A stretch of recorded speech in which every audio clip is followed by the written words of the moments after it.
phones because they create an enormous amount of feedback with the microphone system. So not simply the ringing, but it ruins the sound, which is what I'm doing as well.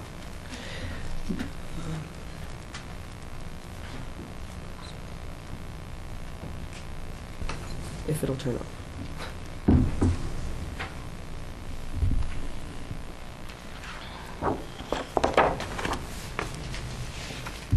Good afternoon and welcome. My name is Carla Coppell, and I direct something called the Initiative for Inclusive Security. I'll tell you a little bit about that in a minute. I'm actually here representing Inclusive Security as well as the Wilson Center. This event is being sponsored by the two organizations in conjunction, and I have to say I'm quite comfortable representing both because I used to work at the Wilson Center. So I feel like I can comfortably wear both hats and speak for both the center and the initiative. It really is a great honor for me to be here today moderating this panel. I couldn't come up with two better people to talk about the future in Uganda now that a peace accord seems to be on the horizon. The Wilson Center is a living memorial to President Woodrow Wilson, and it was created to honor him as a distinguished scholar. He is the only American president who had a doctorate, and therefore was really invested and committed to the idea of connecting scholars and policymakers and creating that intersection. I worked here on the conflict prevention, what was the conflict prevention project, and so being here with these two fine experts is a perfect intersection of my backgrounds in two organizations.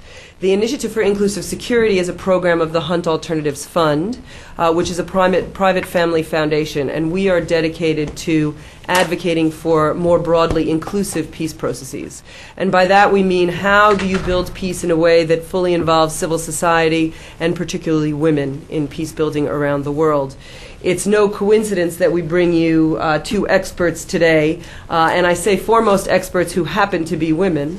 And that's a lucky coincidence for inclusive security, although we do pride ourselves on really bringing to the fore women leaders who deal with issues related to conflict resolution, and peace building. With that, what I will do is begin with our speakers, because I think really what we would like, and Betty emphasized this before, is a really interactive session in which we can talk about where the peace process is and where it's going. Both of our speakers are acquainted not only with the peace process overall and the stages in the peace process, but particularly the role of women in the conflict-affected areas and the priorities of women in building peace. And so I believe they will both reflect both of those themes in their discussion. What I've asked them to do is talk a little bit about where we are in the process, the key issues that remain, and what the obstacles are to sustainable peace moving forward.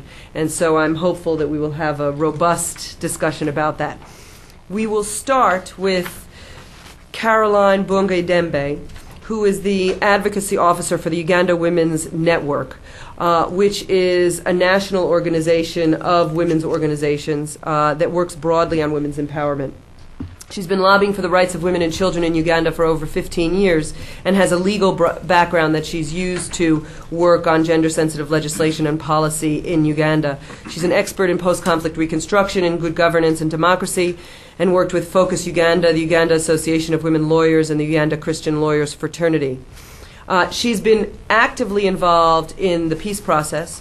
Most recently was in Juba as an observer to the recent negotiations, which have been so successful in moving the agreement forward. She also was involved in the peace caravan and consultations with women in the north of Uganda, and lobbying the negotiation parties for greater participation of women in Juba. I should say successful greater participation of women in the Juba negotiations. She's also written on advocacy and issues related to women's rights. We'll start with her, and then we will turn to Betty Bigombe. Betty is the mother of peace talks. Would that be an appropriate way of putting it in Uganda? She was, from 2004 to 2006, the chief mediator between the government of Uganda and the LRA. And I think I can cite the crisis group, in addition to others who credit her really with being absolutely seminal in driving this process forward in a progressive way. Today she is a today she is a fellow here at the Wilson Center. Before that, she was a senior fellow at the U.S. Institute of Peace. Before that, she was a Ugandan Minister of State, Deputy Minister and Project Manager for the African Development Bank. But she's been an international mediator for over 11 years and has wide-ranging experience on conflict management and resolution, mediation, and support services to war-torn societies and displaced communities, something which positions her perfectly to deal with issues in Uganda and particularly in the north.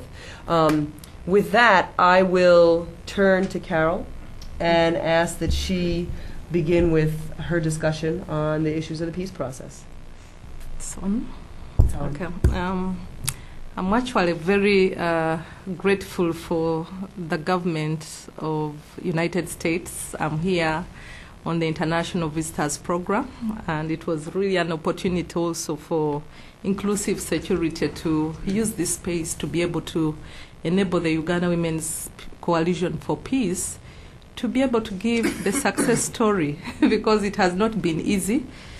But briefly, in 2006, in July, the government of Uganda and the Lord's Resistance Army once again decided to get back to the peace negotiation table.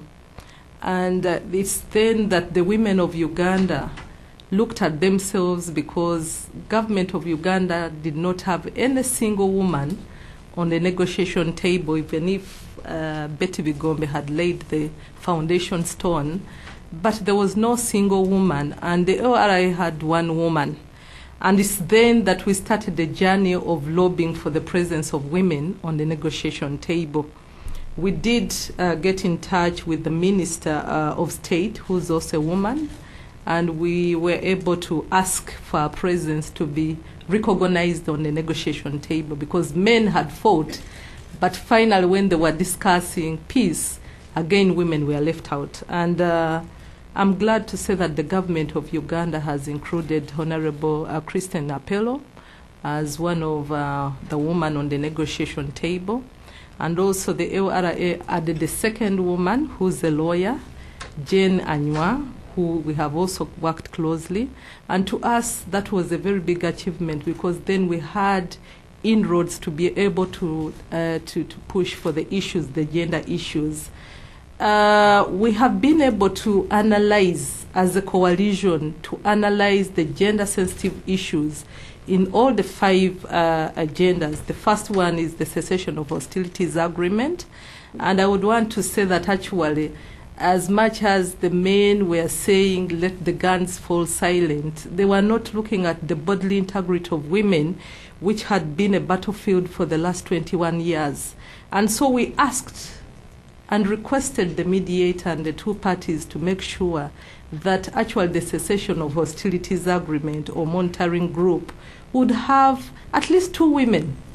And up to date, even as we are looking forward to sign the comprehensive peace agreement, we do not have any army officer there, but we have kept on saying, I think there is need to redefine, because the women who are in captivity still need to be recognized. Their needs need to be taken in cognizance of what is happening there. So we went to Agenda 2, and for the first time when the women went to Juba, that's when everybody realized that a comprehensive solution is not only for talking about equal opportunities, but it's also looking at the issues that affect women. And I think one of the biggest problems is about the land issue. Women are in IDPs, internally displaced camps, in their own country, and government says you go back home. Where are they going when a woman has given birth to 5 children and maybe from different men? Where does she go? Because culturally land belongs to men, and so it's not for women. And those are the issues that we brought on board and asked the 2 parties to make sure that they need to look into that.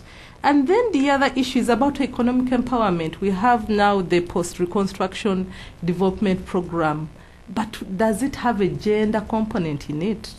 Is it going to answer the needs of women and men who have been in IDPs for the last 21 years? And I'm glad to say that the government of Uganda has been able to launch and has actually put in place structures. But we need to look into those structures, because donors are putting in 2 trillion Uganda shillings. But how that money is going to trickle down to the last woman or to the last man, we need to look into that, because that's where we think issues of psychosocial need to be looked into. Many people in the north are committing suicide. Last week, just before I left, a man, because the wife had deserted the wife, he decided to just come and touch the hut with a fire, and 8 people died. It was in the newspapers. And many of them, any little anger causes, you see the anger in people. And of course, I will talk about the DDR, that is demobilization, demilitarization, and reintegration. And even as a coalition, we have asked ourselves, yes, the former combatants are going to come back after the comprehensive peace agreement is signed. But is every Ugandan ready to receive them? Are they ready? And I think that is where the bigger question is. Because already people are traumatized, they want peace, but are they ready to look at in the eyes of a person who killed your entire family or made sure that you're in the IDPs for the last 21 years? Are you ready to receive that person? And I think that is where the coalition needs to come in, because we need to put in place structures, we need to put in counselors, a lot of work has to be done before even we receive the rebels. The other was Agenda 4. And I think that one was the biggest one, where we thought probably the peace talks are going to give way. And that was on reconciliation, accountability, and justice. You've heard about the International Criminal Court. That's where the rebels said, we have been indicted, but we are not going to sign anything. But nevertheless, we have been able to go around it, and we have been able to lobby the delegates from the Lord's Resistance Army to sign, because I have come with copies of the implementation protocols.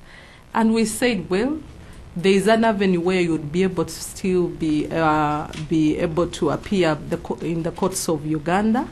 And that was the coalition, because we said there has to be an alternative, and the LRA have accepted. When Konyi finally signs the peace agreement, he's supposed to be subjected to the courts of Uganda, and a special division in the High Court of Uganda is going to be specifically dealing with that. Of course, issues of women testifying in camera, we are looking into that, because it's hard. Culturally, you're not supposed to look into a man's eyes and then you begin saying, this is what is happening. You may be killed because of our culture, you don't just say anything like that. So I think they have the courts, the judiciary will have to employ high-tech technology to see how women are going to testify. Finally, there is the permanent ceasefire, and that one ties again with the cessation of hostilities agreement, which is quite complicated, because in Agenda 1, the rebels were supposed to assemble. They were supposed to assemble in Rukwamba, and they haven't. But they have nevertheless been able to sign the permanent ceasefire. And the government has kept on saying, but you have not assembled. And of course, when you read the newspapers, you hear of the rebels now going to Central Africa. I don't know how true it is. And so I think that is where the litmus paper is going to be tested. Is everybody committed to this? Are they willing to be able to surrender and give in to maybe the UN that will be able to do the demobilization, disarmament, and reintegration? And then finally, demobilization, disarmament, and reintegration. I think this is where we need the effort of every person on planet Earth, because we know, I'm told, that actually many women are combatants in the LRA. And as women, how are you going to come back in the community? How are people going to look at you and accept you? We need to look into that. We know we have the Amnesty Commission, but the package, because we need to look into the kind of package that is going to be given to women. And probably we are actually discussing that it would be better for women maybe to privately declare or appear before a commission that is not going to be open to everybody, because sometimes it is embarrassing and they may never come out. So probably we will need to take on the gender lenses to be able to appreciate and accept the women that are coming back from captivity. And then, of course, the issue of gender sexual violence, it's a big issue. And I remember when we kept on asking the AORA to release the women and children, the way they are neatly divided in the family or put together, united in a family, is quite complex.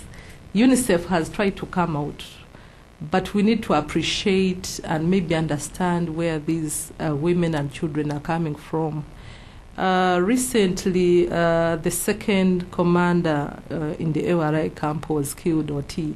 And rumor is that the 7, in quotes, wives, because in our culture none of them was married legally, that they were divided to other commanders, so you can imagine. And then even the children were redistributed to different commanders. So we need to look into that and maybe begin to understand how the rebels have been operating, because you may say, okay, we have these international instruments, like actually we do, because we are using the mantle of the UN Resolution 1325 on women, peace and security. But even for UNICEF, even for us who are activists, we need to look into that, because it's a very sensitive issue. And of course, KONI has been recruiting young children, and they have grown through the system. So we need to understand all the dynamics in that. And I'll ask that probably we show 10 minutes clip, just to have a feel of what the women in northern Uganda are saying about this peace process. Thank you very much for giving me this opportunity.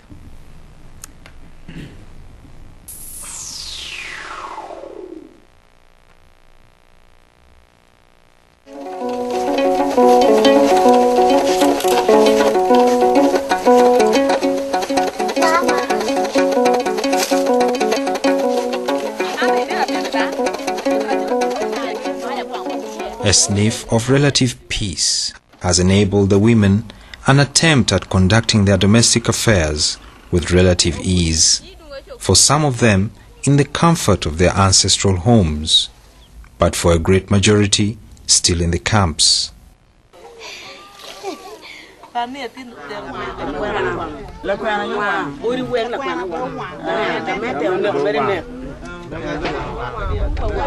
As far as the people are concerned, the main actors in the northern Uganda problem are the LRA and the UPDF. The LRA carried out brutal killings, massive abductions, raped women, defiled young girls, forced women into marriages, looted property.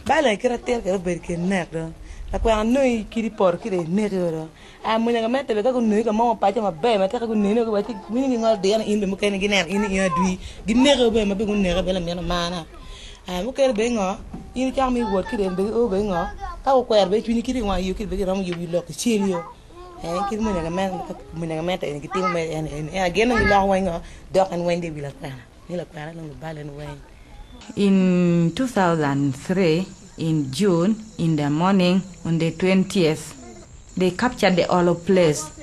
They abducted even children.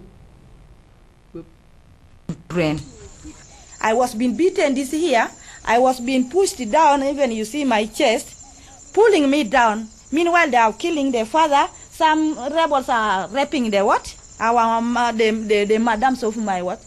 The wives of my father, because there were 4.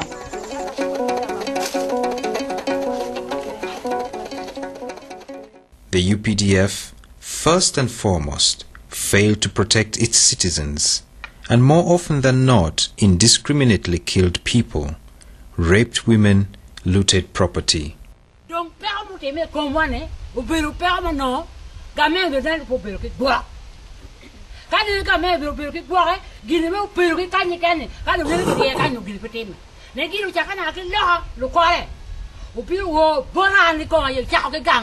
Gamende do nge tini NB chako bal ma chid. Ngwa ti ping we tu kamo ma lu ro bilo. Ka gi dili dan o gi pon wi da ko mangi dan ma wen gamenda yo twin. Nan we. Ko ti awu en mi na gi ton gi kal we ya. E gi mi na gi wen per we ti me gi ping ka. Nan mo be gi wa ma be na. Others include individual perpetrators, the cattle rustlers, and the local defense units. Aguti lives in Orungo Sub-County, Amuria District. She was tortured, raped, and hacked, left for dead by a group of renegade Arrow Boys, a local defense unit armed by government to protect her community against rebel attacks. Aguti survived, but without the right arm. Her 2-year-old son, however, didn't survive the brutality of their tormentors.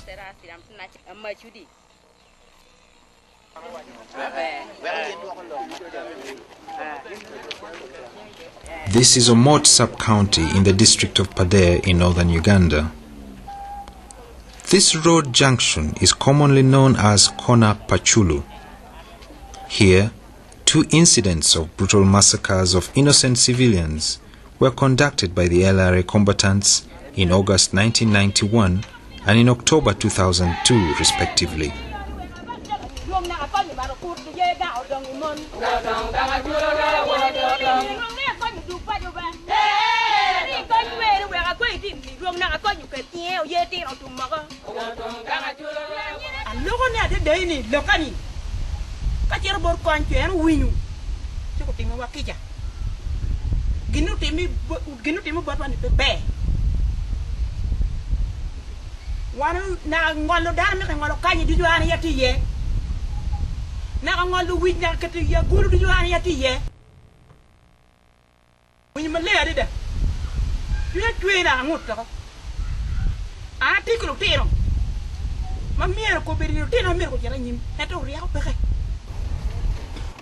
In Muchini sub-county, Kitgum district, 56 people were butchered at one go in Pajong village, again by the LRA fighters. This is the abandoned homestead of Emmanuel Okello, where it all happened. He, along with 13 members of his family, were killed. The entire family was therefore wiped.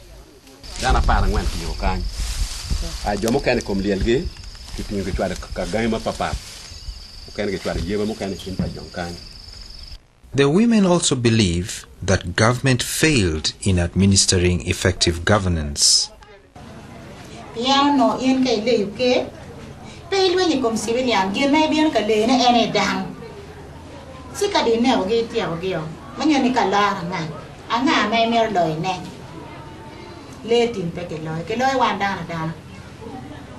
Gamente madu we katin wa cha ka be lu per na cha gamente kamel na ma ti cha ka lu nya ku mo cha di wa gamente we wa ndo cha ka du ka fu ti we ka tu da ka lu per na gamente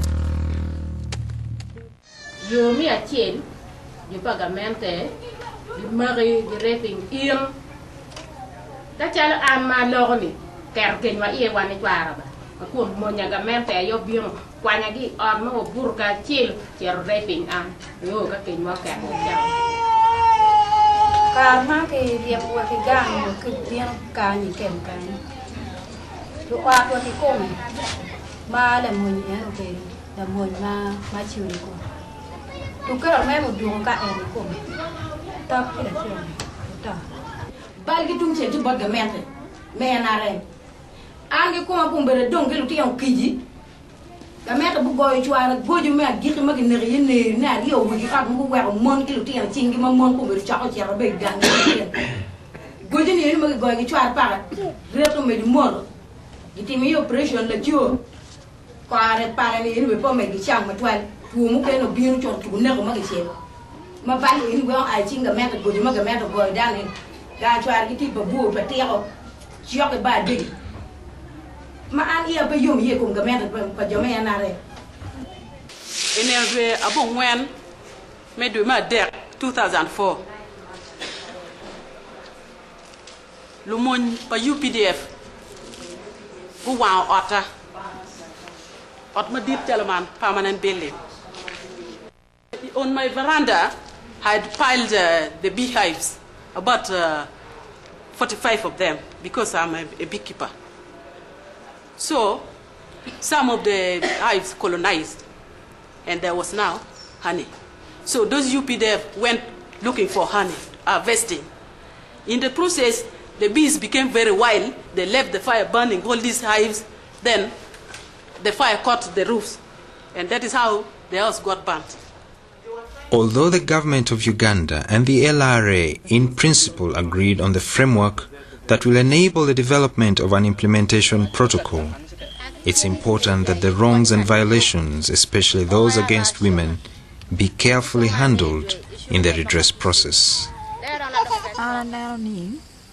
Balla jona rio ni wen bertie gian wen ben go belu bal ikomwa ti dong bal enini wan ko ni ka wan wadugo ko gang ada wan wangi ni diang kore pe bichule ento gieno mo ma ki ro mi ne ki wan ma wan wa biru ke gang ti balu kare wa mo ka pier rio kulo ni gi mo mi argamente o mi ki wan John mier gengu mi watiano mo mena na mo wara mo gwa ko kelo tiang wani enini yupo art or to me go yupo wa art chalu wiru ma te yupo art get town get ka mi yidi kon tel ti charene gini town ne kiri ti lenga li mi bit kon ni nen gang ko ma ne tiang ti tiang kiti ini mana tiang ini la tiang mau no wan ma chule gang kwan no kwano lumu ma ko la tini tiang ki dek tini ti wiu ti balo kwer kwan wai chan ti gang pe be ti mo wa gino mo ti dong la tiang na chalo man wa ti mo ni ni.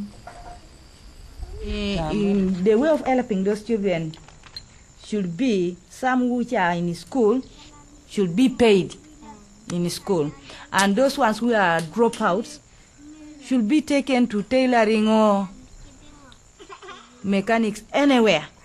An tama kam chunge ticket eni ana mer mani joni kin gari ori wengu be kini ye ni wan wen wa bad kwango ye you were bo ye mero gamete bo ye enare bo ye peke wadi kon pe ka wen kene ake wa you were peke ka wen gamete dum ka wen eni si dong mero joni wengu yi ni yo be ti twin gu lok lok ada wa twin dan do kwe.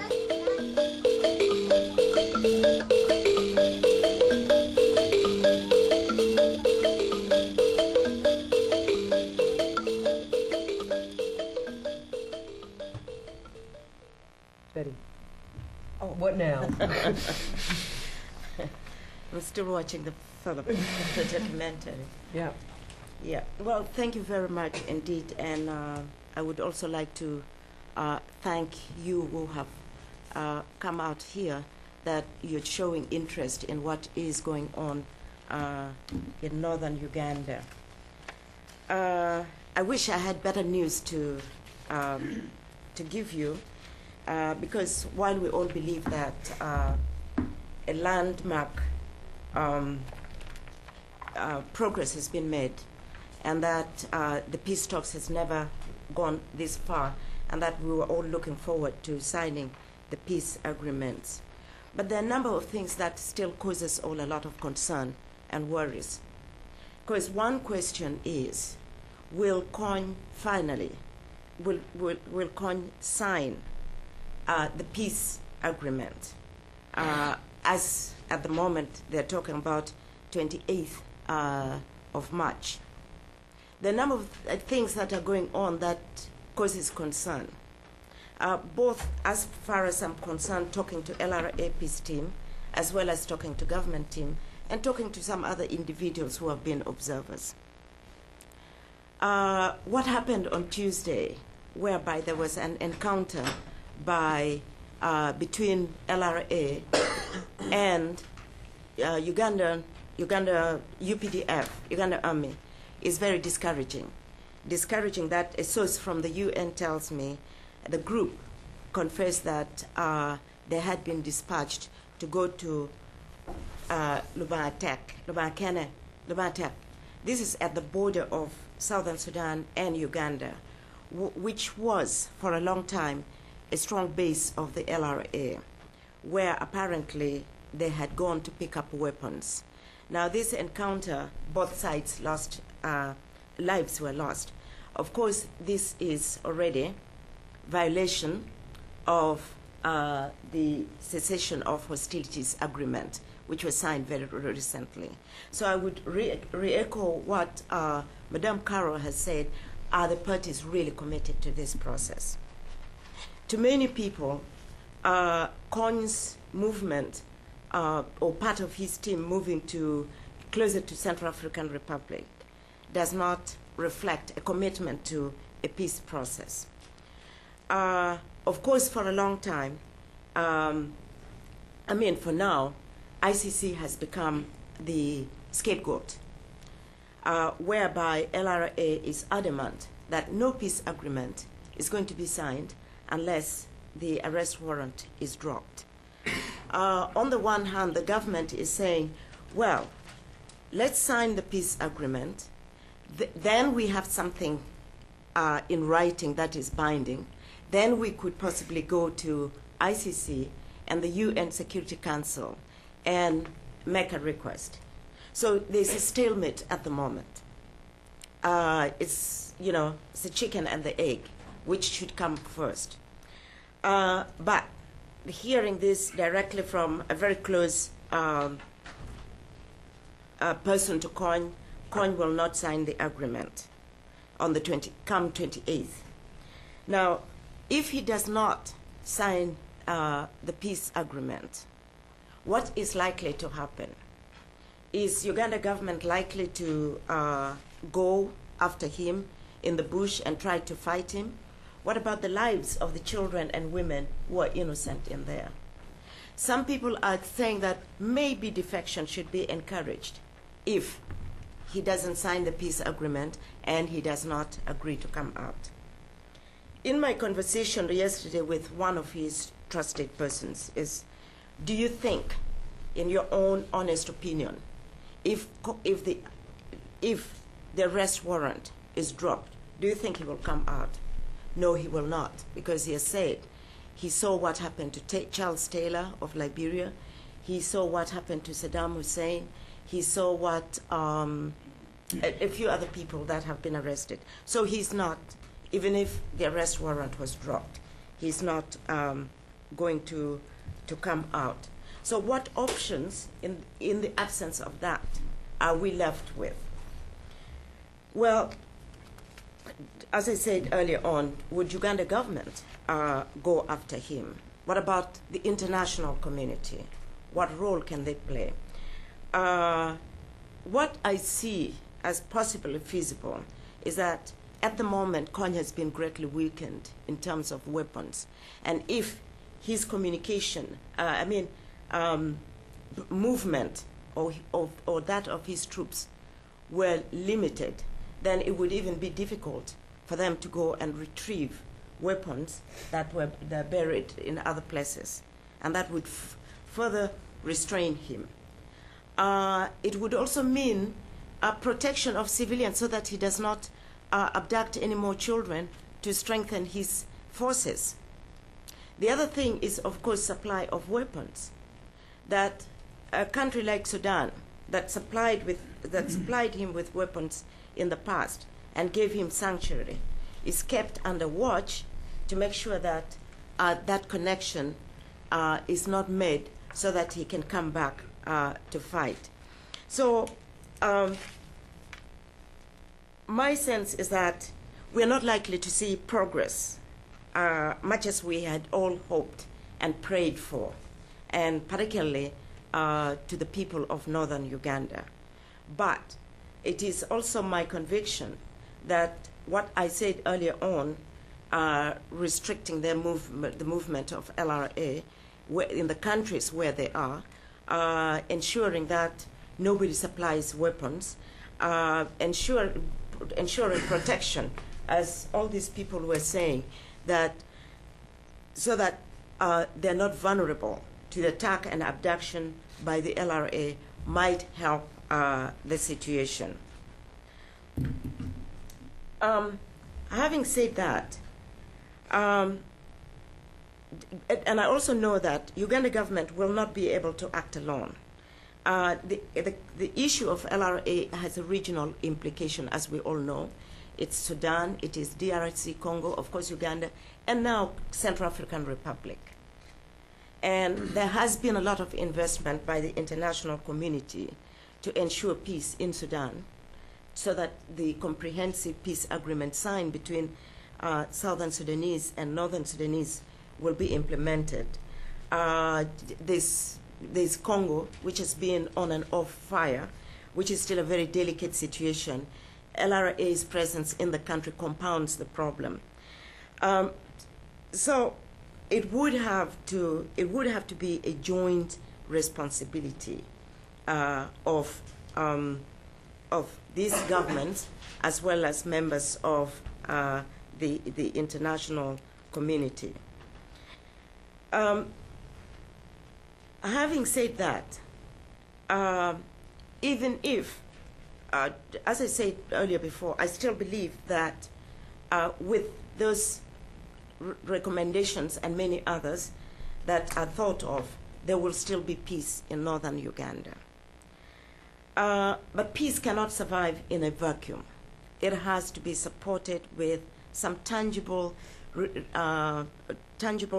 reconstruction programs. The government has formulated this new, what is called Peace Recovery Development Plan, where a total of $600 million is supposed to be spent in 3 years. The project was launched in October last year, but I've not heard of the startup of the implementation. I've heard talks about it, but even if it was to start tomorrow, when you break down the figures of over $600 million for 3 years for the people that have been affected, you'll arrive at the figure that each person will benefit $58 within the 3 years. How far can that go? How much impact is it going to have in changing the people's lives? We all know that it's marginal. One of the reasons for going to war, although why northern Uganda broke up in war after NRM government came into power, was of marginalization. So it is very, very important, very critical that immediately the situation, as people return home, as they're trying to make their lives better, that some means of livelihood starts immediately. It takes me back to what I've always wondered with the international community in regards to IDPs.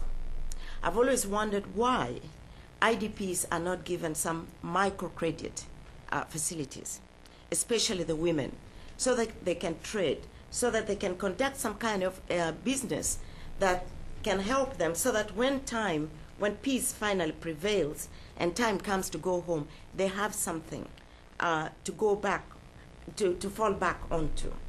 Now, World Food Program reduced their budget for northern Uganda way back early 2007, because everybody was thinking that peace was going to be achieved, an agreement would be signed, and therefore they cut off significantly. Now, if microcredit had been given to people in the camps, and particularly targeting women, and maybe to a large extent, to some extent, youth, because they have been also, the war has targeted them. It would have made, it would have made recovery slightly easier. But unfortunately, this is not the case. The other thing, too, that I fear that when rehabilitation programs start, well, we all know that there are very many local women who are doing a lot, whether it's on reconciliation, taking care of their families, and many other activities. We know of so many other NGOs. But unfortunately, if the war ends, like we've seen in many other countries, whether it's the World Bank, whether it's the UN, whether it's our development partners, they totally ignore these groups and initiate their own programs. Especially, we all know women are doing a lot. Nobody takes the trouble to assess what have they done, how far have they gone, what impact have they made with very limited resources, that the international community could come in and support these initiatives. A lot of times these local groups disappear because nobody gives them support, or nobody picks up from where they are and builds on them. And these are some of the challenges that I see, that I've seen in other places, and will see it in many other, and I would not be surprised if it does not happen in the case of northern Uganda. The short documentary Madame Carol has just shown us demonstrates the anger, the frustrations that people have. So reconciliation has to be one of the priorities. It's reconciliation and psychosocial support. Some doctors conducted some analysis on people in camps. 85% of them, and mainly women, are depressed people. But because in Africa, you talk about depression, nobody has time to listen. They don't even know that it is a serious disease.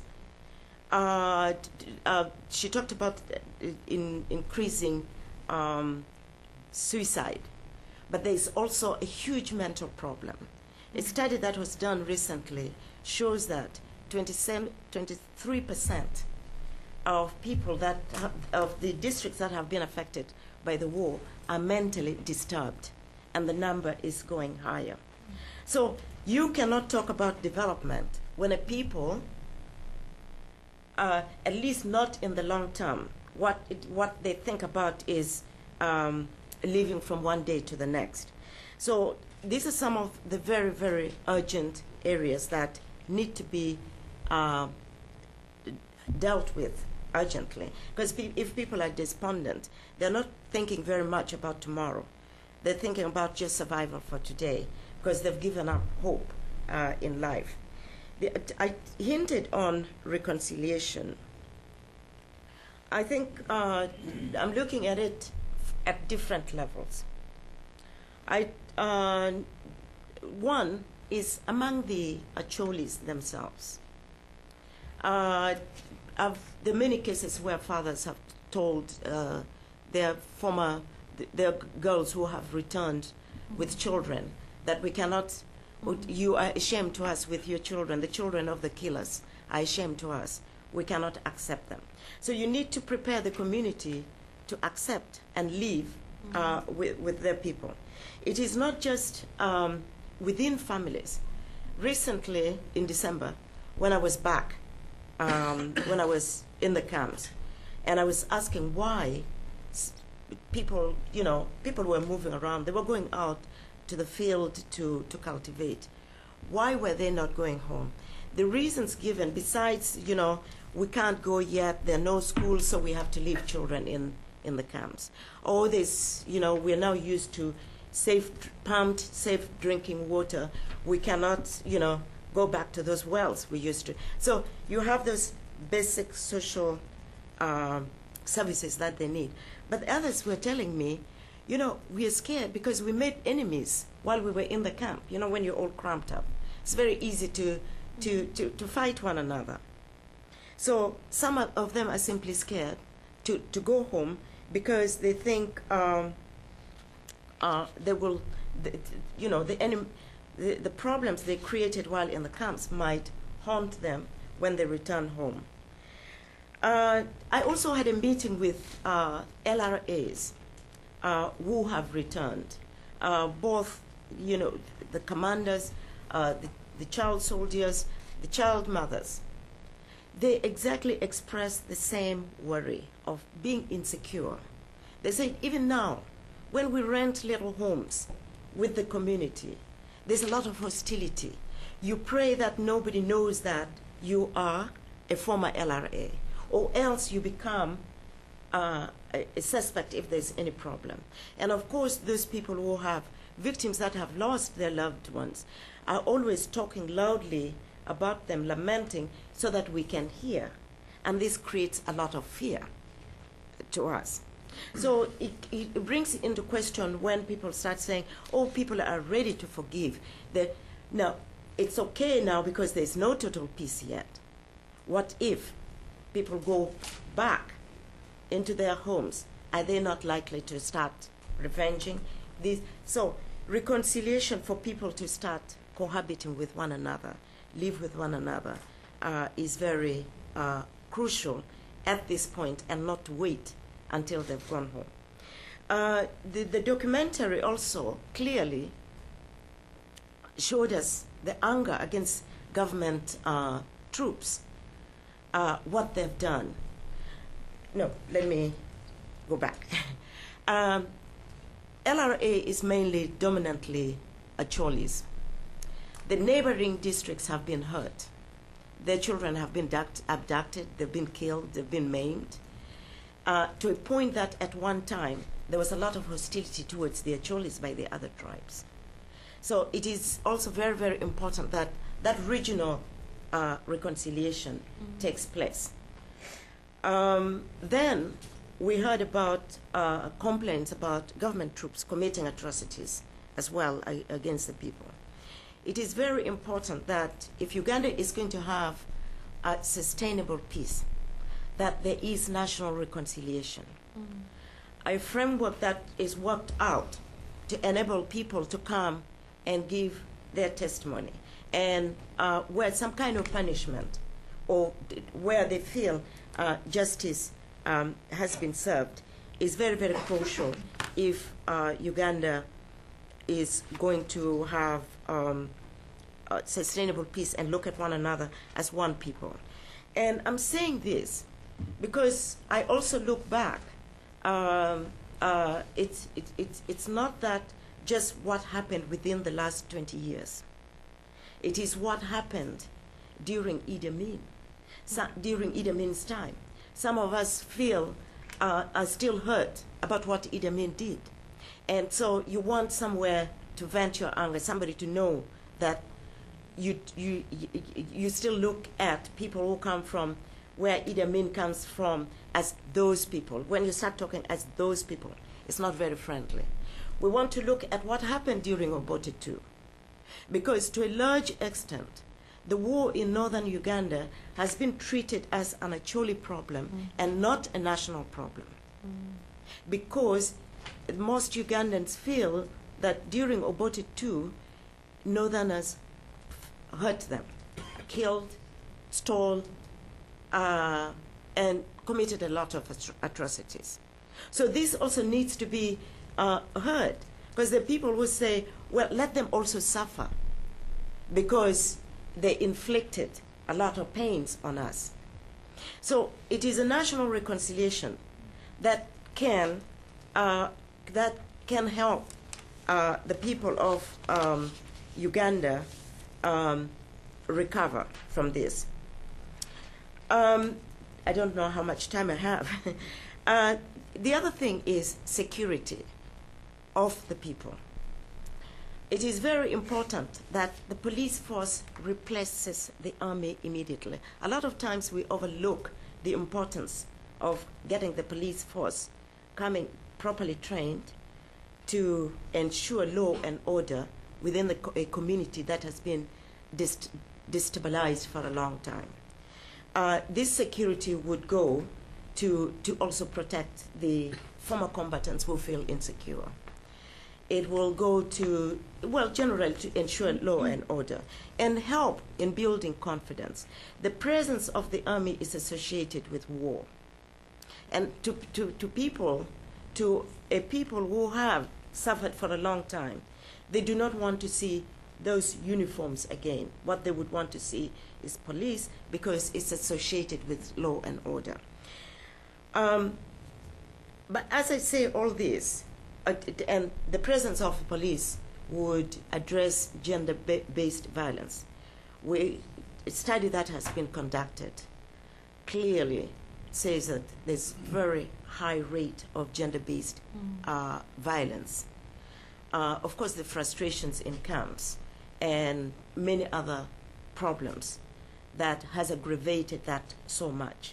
So with the presence of the police clearly mandated, and with a framework mechanism that has been worked out, that you can go and actually report any violence to the police force, will both deter it and provide that protection that women need when rehabilitation programs start. But I want to say this and end with it, that in whatever interventions that will come afterwards, we must be very cautious about victims. What has happened in the past, is that a lot of interventions are targeting former child mothers, I must say, most of them, and then child soldiers, and then LRA commanders. While it is absolutely important that this population is helped so that they become productive members of the community, we must know that victims look at them, at these interventions, as a reward to the very people who are responsible for their suffering. So there are people who are deeply hurt. Michael, close your ears, because I'm going to say what you have heard many times. A story of a woman who came to me and said, I want to, please, next time you're going to meet with Joseph Kony, I want to go with you. I want to look at him straight in his eyes. I want him to tell me where my two sons are. And I said, okay, I will. But the next, of course, I didn't go to meet Kony. This was in 2005. I went to meet the commanders. She heard it was in the news. She came back, you didn't take me. I said, of course I can't, because we're still trying to build peace. If I take you there, you're going to scare him. But later I said, what I can do for you is find out where your two sons are. So I found out the two sons were dead. One was abducted 2003 by a commander who is out, who is actually being paid a salary by government and put up in a hotel at the time. The other one, I do not know how he was killed. But when I broke the news to her, this woman told me, she cried and said, were you told how they died? Was it painful? No, first of all, she told me before she went, something I had not thought about.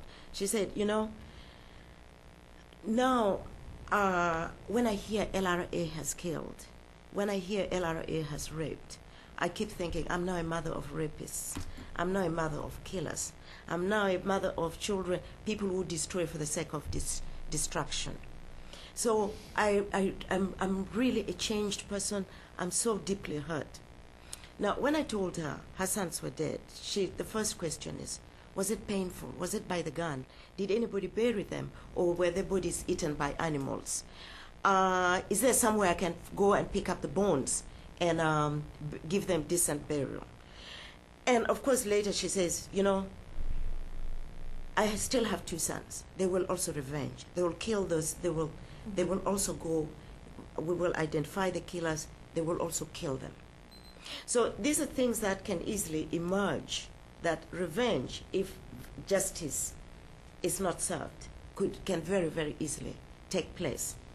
So the reconciliation and the feeling the fact that victims feel that justice has been served is equally important to support reconciliation process. Otherwise, it will be difficult. But the challenges are many. I'm not going into my recent visit in January, where I was trying to check on how prepared would government be in trying LRA since the agreement for accountability has been addressed, and I found zero. It will if the LRA, some of them were to be tried in Uganda. The government does not have the infrastructure. It probably will take 2 to 3 years. Even the Matuput, the traditional justice that we've been romanticizing about, it's not documented anywhere in the past that it worked and that it was successful. It would take a couple of years to help them try to find some innovative ways of making it work. I'm not trying to dampen anybody's spirit, but I'm trying to bring up the realities on the ground. Thank you. Well, I think that we couldn't have had a much richer array of the challenges that are being faced within the negotiating process and concluding that, and also in how we approach peace building and reconstruction and reconciliation. Let me just throw out the first question, and then I will turn it over to all of you. You spent, in both of your presentations, what comes through is both the role that women as victims within the conflict and how they're suffering and what their needs are, but also women as perpetrators of violence, and women as key to the rebuilding process. And when I say rebuilding, I don't simply mean building roads, I mean sort of reconstructing society. And I'm curious from either or both of you what your message would be in terms of the most important ways to involve women going forward. Carol, you said how women have been marginalized in the negotiations. We're now at a new moment in time. If you can tell this room of policymakers and policymakers generally how to use women most constructively, what would you say? What would your message be? Actually, there is going to be a liaison monitoring committee that is going to monitor the comprehensive peace agreement once it's signed. And we have been requested as the Uganda Women's Coalition for Peace to nominate 2 women who will be able to monitor, because for us, we want to see the gender issues, how they're going to be monitored. And I think that one is a plus, because we came in late, we forced ourselves, but now the men are recognizing that actually we need to monitor the very peace if we are going to have sustainable peace. The other, if you look at Agenda 2 agreement on comprehensive solution, there is the Equal Opportunities Commission, which was supposed to have been put in place with the law operationalized by government under the Uganda Constitution of 1995. It was not until last year that government actually passed that law. So we now have the Equal Opportunities Act in place. It has not been operationalized, but nevertheless, as a coalition, we have been requested to nominate 2 women who will be commissioners and who will be able to also see that the issues of imbalances, because actually if you look into the history of this conflict, the other issue is about imbalance. Betty talked about it, the regional imbalance. That one we can never run away from it, that the south or west is better off than the north. And so the Equal Opportunities Commission will have 2 commissioners who are women. We're also looking around, looking into ourselves to see who are those who are gender sensitive and who have the capacity to be able to take on those two roles. The other is about the PRDP, that is the Post-Reconstruction Development Program. I think that is where we need every actor on the globe, both at home and here, because that's where we're going to test whether this actually comprehensive peace agreement is going to be put in place, it's going to be implemented. And we want us to own the process, because we don't want to sit and say that the government hasn't done this, but we want to be part and parcel of the process and be able to sustain that whole process, because if we talk about education, we would want to see how girls are being enrolled and maybe how are they going to be sustained in the process. If we talk about justice, law and order sector, how many police officers are going to be recruited, and probably how many women are those. If we are talking about the judiciary, how many judges are going to be based in the north, and probably how many of them are women and are gender sensitive. If we are talking about health, how many hospitals or how many health centers are going to be in the communities where women are, because I'm told many of them will need major surgeries, and that one is the very heart of women. So we are looking about sustainability as a woman goes back home. Issues of land. It's customary land, and for sure, for us as women, we don't own land. So how are we going to be able to reopen up with the kind of culture that has locked women out, to accept women even to own that little land? Because you may have access to land, but you will not have control over that land. And those are the issues that we are talking about. So we need everybody's support. And as Betty said, the majority of us, we don't get the money. And probably that's where we had actually problems, even sometimes influencing the process. The people are back on the table, but you even don't have the money to fly to Juba. And then you have to email the documents. But sometimes when you talk for the document, for the information in that document, you know, people pick it up. And then the other is the whole issue of acceptability. How are we going to accept the children, the men, the daughters and sons of these women to be accepted by everybody? I think that is the bigger challenge. We will need actually to retrain the counselors to be able to handle all these cases. In the judiciary, we don't have that capacity. The judges are not so used to that kind of thing. So we need the experts to come in and even retrain and prepare every Ugandan to accept this comprehensive peace agreement that is with us. We can't run away. We are Ugandans, and we have to accept that. So I think it's that. And even the legal aid. I'm a lawyer by profession, but I have a soft spot because I'm a member of the Uganda Association of Female Lawyers. But you know, we are literally closing our offices in some of the parts, and yet there is need, massive need, gender justice in the north, and we don't have money. I mean, we're in the annual general meeting Saturday before I left, and we're looking at ourselves and we're saying this is where we need to help the women, because there is massive raping, because it has happened, and women literally are raped at every time, defiled. And that's what people know, because for the last 20 years, that's the language, that's what they have seen.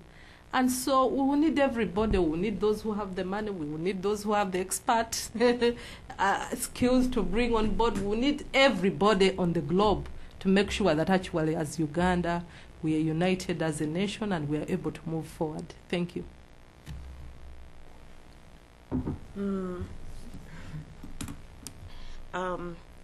Your question takes me to when I was with the World Bank, and we were brainstorming of opportunities after a conflict. And one thing that we did come out with is that that violent conflict sometimes creates positive dynamics. that can be utilized to improve the lifestyle of people or a situation. Now, the war, or any war for that matter, leaves very many women who are the minimal house-headed, female-headed households, thank you. Female and child-headed households. And that is a typical case in northern Uganda at the moment. In that they are, again, let me refer to the documentary. You hear the women are saying, we want to send children to school, we want this, we want that, we want that. These are the very women that need to be empowered. I'm happy about this, that now there are going to be some women representatives with the monitoring team, and also some commissioners. That's all excellent, and that now the bill on equal opportunity has been signed. Mm-hmm. But how many women know about that? Mm-hmm. Yeah. I think it is very, very important to work out a program, very intensive program, to create that awareness. Do they know their rights? Do they know that if they are raped, there's somewhere to go to and register their complaints? A lot of times, all these laws that are really, really important sit there and nobody knows that they exist. So I think taking opportunity of the goodwill and that people are just going home, that PDRP, the program is on the radio all the time, inform people about it, know that this amount of money is coming, and it is for A, B, C, D, E. I would even go further and ensure that to put women at the grassroots level to monitor what is going on, educate them on how they can monitor what is happening and where they can go and report. Because otherwise it will be like all these programs that come in the name of women and poor people, and then before you know anything, it's finished, but nobody knows where the money's, how it's been spent and how it's been used. I would also say for the commissioners that they have to be in contact with the grassroots to really know what's going on. Because what do you monitor, or what do you do when you're not in touch with the very people who are affected? That there is a mechanism that information gets to them so that they know. The health issues, you know, huge one. And in fact, while the rest of the country, HIV/AIDS rate has been reduced to 6%, in northern Uganda, or districts affected by war, in some districts it's still 18%, 13%, which is still very high. And yet we're talking of Uganda having been successful. These health issues, if they're not addressed, you know, we're going to have many more orphans and many more problems. The question of land is very critical in here. I'll quote the Archbishop of Church of Uganda called me up and was telling me, do something about land. If the land dispute issue is not addressed now, many more people will die than Kony's war. This is because I give my own example. The rest of my family moved away during the war. One uncle who remained behind sold off the pieces of land of everybody. So now the war is ending, we have nowhere to go. And you find that everywhere. You find people who are enlightened, who have money, have negotiated with some local people who have remained behind. So families are pitted against one another over land issues. Clans are fighting one another over land issues. And of course, in the middle of that, again, let me quote one woman who is in the camp, who approached me recently, was telling me, you know, my husband died and my in-laws have taken the land. I have 6 children, have nowhere to go. So it's the women who are affected immediately. And of course, people having lived in the camps for 20 years, the people who knew boundaries of what belonged to whom are now dead. So the ability to identify whose land, and of course the landscape is also transformed a lot. And the whole problem is compounded by the fact that there had never been, land ownership with title deeds and all that. And somebody will say, my father's land is from that hill to that huge tree. That huge tree has already been chopped off. It doesn't exist anymore. So just the task of trying to find out who owns this land, because they've never been title deeds. And maybe if the head of the family is dead, who can identify where the land is? And these youth who grew up in the camps do not know where their homes were. So you have a huge complex problem in there. And amidst, in the middle of, women are all in the middle of this. So this is something that needs to be addressed also as soon as possible, as people try to go home.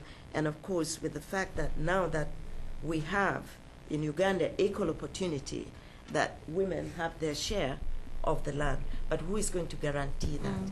If you still have traditional leaders that do not believe in it, who is going to do it when women are not aware of these equal rights and equal opportunities they have?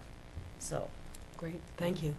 I'm sure there are many, many questions in the audience. So, are we going to use a microphone, Rosalie? Yeah. Perfect, thanks. Why don't we start over here, sir? Is the microphone here? No, it's being brought to you. And if you could identify yourself, name and affiliation. I'm Robert Gribbin, a retired ambassador. I was struck by your eloquence in suggesting that one of the requirements for reconciliation is accountability and justice. As you know, this is the path that Rwanda started on and still continues on 14 years later, trying to find some comprehensive sense of justice and accountability. And in a way, this has retarded the prospects for reconciliation until these things are settled. But my question really is for Uganda. Following the Amin years and the Obote II regime, there was no accountability and justice. Only a very few people were arrested and convicted and imprisoned and executed. But by and large, there was not a universal sort of accountability for people that perpetuated crimes in that era. How do you reconcile that? The fact that Uganda went on fairly successfully after those first two incidences with the need for accountability now? Maybe we take a few questions. Why don't we take a few questions and then we can discuss a little more. Over here? Yes, thank you very much for two very fine presentations. My question has to do with the prospects for the future, for example, around the land redistribution and many other of these health issues and education and other concerns that confront the northern part of the country. Given the history of the country and given the relations between the North and the South, given the record of the government in terms of what it didn't do for the people in the IDP camps for decades, what kind of political will is there to now really use the resources that are coming in to actually bring about development and changes in the North in the future? Can we have confidence that the government is going to really be serious about developing the North? Great, thanks. We'll do one more question in the back. Yeah. I'm sorry, I'm making you run. I apologize. I feel like I need to do equitable distribution, but maybe that's unfair to the people carrying the microphones. Thank you. Michael Poffenberger with Resolve Uganda. My question is about how honestly we can talk about implementing a peace agreement without seeing first the demobilization of the LRA and the increasing prospect that, Kony's not going to come out. So what can we really push and hope for on the ground? And the two pieces of that would be, one, to what extent will the LRA factor still be a loom large in the psychology of people in northern Uganda, prevent them from returning home or from really participating in these kinds of post-conflict processes? And then secondly, do the agreements that have been reached, do you feel adequately actually lay out the mechanisms and processes that do need to take place post-conflict, or are there going to need to be additional political will developed and processes put in motion that aren't actually covered in the agreements that have been reached so far? Great. Why don't we start with those three, and if you could try to be concise in answering them, that'd be helpful, because then we can get a bunch more. Okay. Who's first? You go first this time? You were second last time? Okay. Well, I think to answer your question, I think what I talked about national reconciliation, which does not just go about what has happened, the Kony War in northern Uganda. We need to go back to the 60s, where you still have the people of Baganda in the central region feel that Obote marginalized them, killed them. That was immediately after independence. And then, of course, Idi Amin's era. Then you have Obote II. Then you have Museveni's government that has come in. So, and that's why I said, if Uganda is to have sustainable peace, it is very important that there is national reconciliation that brings all these issues during different governments onto the table to be addressed. Some kind of form of punishment or some form of reparation it should be given so that people can move on and feel that they are one people. Otherwise, I would not be surprised what you saw in Kenya is sweeping under the carpet such divides, such problems. The elections just gave opportunity for it to erupt, but otherwise it's always been there. And Uganda can have superficial stability and peace, but national reconciliation is important. The question of, please jump in anytime, the question of government will. I wish I was part of government. I'm not anymore. But we have a representative from Uganda Embassy here who could probably talk about the commitment. I personally believe that that commitment is there, but I could be wrong.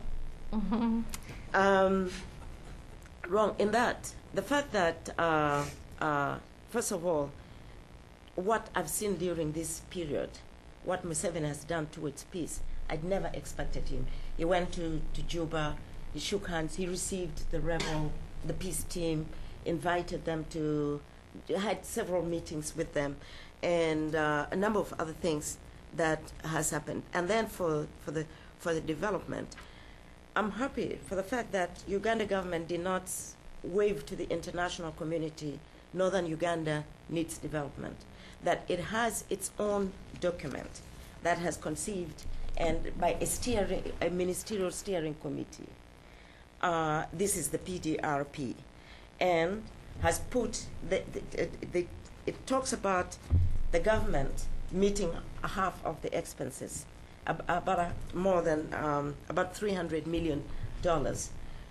What I would want to see, therefore, if there's real commitment, whether this has been included in the national budget, which is until June this year.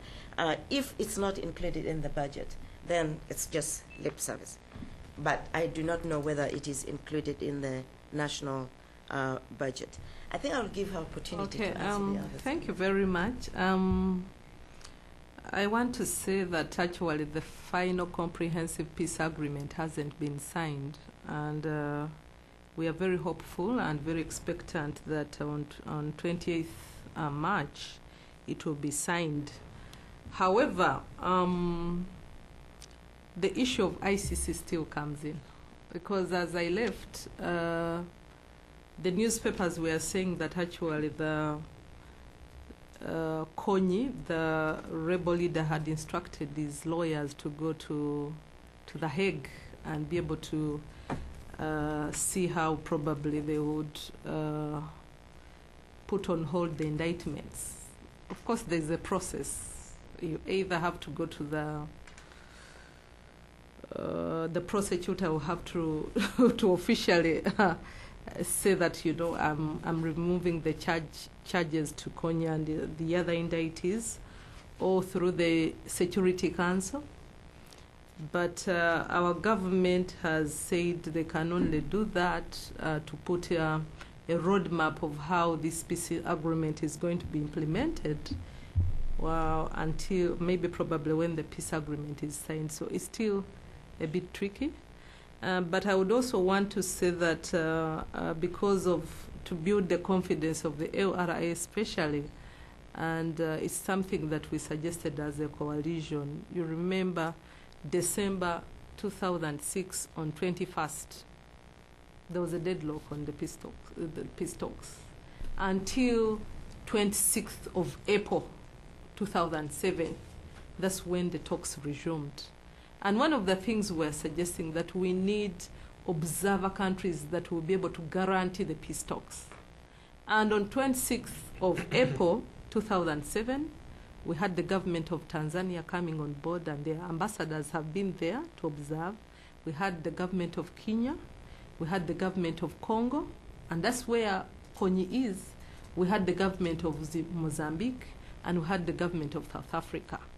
And in the last peace agreement implementation protocol that we assigned, Agenda 2 and 3, they were signed actually, they included the government, the US came on board, the European Union came on board, Canada came on board, the Danish embassy was already there, Norway. So I think that one will give the confidence even for the government, in case our government backs out, that actually there are other players in this. And I think, to me, that is a good start, that other countries are now interested in the peace agreement, but even the Southern Sudan, because remember, they also have their own issues, and they wouldn't want to have rebels on their land. So I think there are other players who are interested to see that there is peace. DDR, it was signed, I think, like 1.5 weeks ago. So we can't say much because they have just appended their signatures. And once the final peace agreement is signed, that's when the UN will come in, because they will be the people who will be able to demobilize, demilitarize, and maybe later reintegrate. The government will be ready. But some of that, we have seen it in Sierra Leone, Liberia. The UN comes in because definitely I don't think our government will be the one to first jump in there to say, now we want to demobilize you. So there will be a system. I think the rebels were saying maybe to be given a reintegration period of 6 months, but government was saying no. So I think those mechanisms will still have to be discussed to see how finally the rebels are able to give in, and it will take time. It will take time. My sister is talking about our government. It's good there is the government official here. I will not. I talk for civil society. I can't jump into those shoes. That they are too big for me. He will comment on that. And then the other is about the regimes of Amin, Your Excellency. It's good to take stock of that, because definitely I think people have been wounded in Uganda. We can't brush it under the carpet. We need to reconsider all those things. There is a genesis. There is where we started, and maybe probably we never handled it well. So as a country, we need to go back and see how we rebuild and sustain peace in our country. Otherwise, another group will come up. Another group will come up because they are grieved. And you can't keep on saying, okay, for me, they voted me in and they are family leader. It has been a learning lesson for our neighbors in Kenya that people can slaughter for themselves. And literally the whole world is looking and running around. Everybody is helpless. So it's something that I think as Ugandans, we need to look into that and come up with a sustainable solution. Thank you. Did you want to comment, sir? It's the next question. Thank you very much, ma'am. And I take this opportunity to say I'm sorry I came a little bit late and missed the flesh, but not. I will just continue to enjoy the bones that I've found still in place. Yeah, on the issue. Would you introduce yourself? Yeah, I'm Colonel Charles Angina, the Defense Attaché. On the issue of whether government of Uganda is committed on the issue of comprehensive peace agreement, I would want to give assurance to any doubting Thomases that the government of Uganda is fully committed. And there are quite a number of factors to prove that the government of Uganda is fully committed. It has come full board and continue to accept different conditions of Lord Resistance Army that it has put on table to make it become difficult. The only fear we should have is Kony really genuinely interested to come and have this peace, given that he recently killed the person he has been with for many years. That had given people a lot of hope and at least a face to Lord Resistance Army. The other aspect that we shouldn't miss out in the aspect of national reconciliation, it's a good point, but we need to learn from the past, as the ambassador was saying. How did we make it, having had two other major governments in place and there's been killing and slaughtering of others? The most important thing in this lesson is that since President Museveni came to power, he has portrayed a big heart of reconciliation, because he accepted to bring in even people who have been fighting him. If you look at the organization and establishment of government, right from the beginning, it accommodated people who were in the opposing forces. We have had people in position up to a level of Deputy Prime Minister, Moses Ali, General Moses Ali. He was a man who was on the other side fighting the government, but he was brought in and put in such a position, and it built element of reconciliation. Then the other people, the list is long, and I know Honorable sister of mine, Betty Gombe, I respect her because of her strong ability and personality to be in the front line in going to talk with a monster like Kony. But she was very daring, and she was able to make the first break of the ice, which we need really to respect and appreciate her. She knows very well that there are a number of other groups that we have fought from the east, from the north, that eventually were brought in government, and the government was able to give them position up to the level of ministers, resident district commissioners, and that alone is confidence to the people that people can reconcile and work together. We have had people like Musa Chweru, who is currently the minister for disaster preparedness. This is one person who was on the other side as a minister of defense for the rebels and fought the government seriously. So element of reconciliation has already been in place, and we have worked together with those people who have been in opposition to the government, and it has continued to heal and continue to make the government work in confidence of the people. So I would think that with some of the members of Lord Resistance Army already in government, some members of former groups that are in government, it's a basis that we can build on to form either national reconciliation that may not cover up to Idi Amin's days, because that generation is no longer in place. Thank you very much. Thank you. We're at 3:30. I know there are a couple of people who are dying to ask questions, so we'll do those couple of questions and understand if some of you need to go. Sir, you've been waiting patiently. Yeah, thank you very much, and I really appreciate both Betty and Carol coming here to speak with us today. I have tremendous respect for what both of you are doing. My name is Sasha Lezhnev, and I worked in northern Uganda and for about 3 years, and as founder of an NGO that deals both with reconciliation and microcredit. I really appreciate Betty's comments on those issues. I have two quick questions.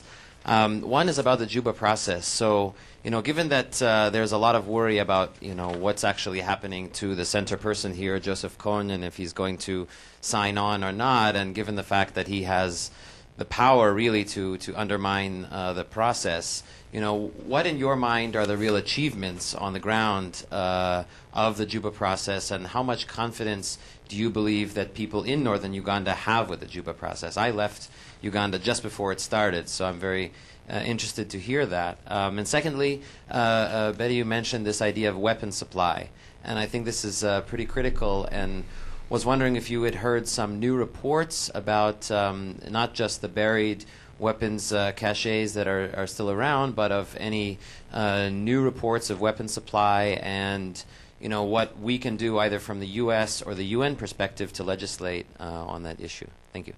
Great. We'll give short answers to that and then wrap up. Carol? Okay. I think one great thing that has happened, we have not had since 2006 that they say, well, in Sudan or wherever, but we have not had him come to kidnap or to have any gunshot. And for me, that is the confidence that we now have. That at least there is relative peace, and we have not had. For Sudan, there are other issues, because I remember when we were there were issues, and the workhouse was partly that, because the LRA were saying they are not the ones. Sudan has its own militia groups that are doing it. I'll not go into that because maybe those are but for on the soil of Uganda, on the ground of Uganda, we have not had anybody say they have now come to kidnap or they have kidnapped somebody. So that one already is a sign of confidence that actually we are now moving away from being doubting Thomases. We are now actually believing that peace can come. The other is finally signing those agreements. It was not easy. Actually, I do salute the mediator, the vice president of Southern Sudan. He's a very patient man. Because I have sat in that negotiation room, and literally you sit the whole night and the whole day negotiating. And finally you see people signing. Because even government sometimes says we are not going to take on that. And you move out and say, people, if that is what is going to bring peace in northern Uganda, please change that. And even the observers, I think the governments that are there have done a very tremendous job. So I think that kind of confidence is an achievement. Because today people walk around and then the following day they come and agree and sign. It's not a simple thing. So I think already those ones are signs. We want also to appreciate that little that is there, that actually both parties are committed, and finally we'll have a comprehensive peace agreement. About the weapon supply, I don't know. I don't know much about that. Well, first of all, the success of the Juba process is that there is peace actually in northern Uganda.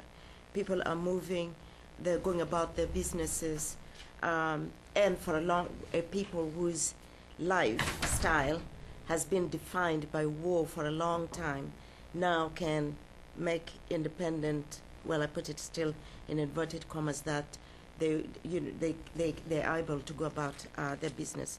That is tremendous. That is big. You cannot relegate it, that it is a small thing. The other thing too, for the first time the international community is playing a visible role. For the first time it's being considered it's a war that has affected the lives of many people. Not like in the past where nobody heard about that war, or there was very little about it. But now it is on the radar screen of everybody all over the world. It's being written about, it's being talked about. International community has a physical presence there, and my hope too is that even if the final peace agreement is not signed, it is now in the hands of international community. Something is going to happen, not so that will not reverse what has so far been achieved. I